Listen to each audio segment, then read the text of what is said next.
flower bouquet na galing po sa Rochelle Beauty. Ito po isang bouquet mga kalangga, wala nang laman kasi napunuha ko na dito. Natira po sa kanya ay 2 na 500 na lang.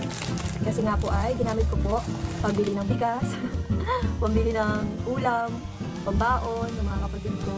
So, yun po mga kalangga, nagamit ko na po siya. Kaya maraming salamat po. Alam niyo po, hindi lang po ito napupunta sa akin, kundi sa mga kapatid ko, so hindi lang po. Kaya thank you so much po mga kalangga. Sobrang na-appreciate ko po ang lahat ng mga blessings na ibinabahagi po sa akin.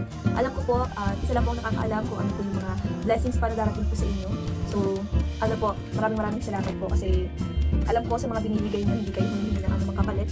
Basta yung, siguro yung ano lang, yung hinihiling nila yung love namin, yung ano, yung kami nilang ga.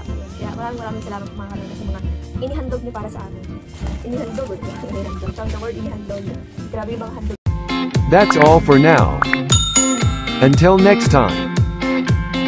Thanks for watching. And don't forget to like, subscribe, and share.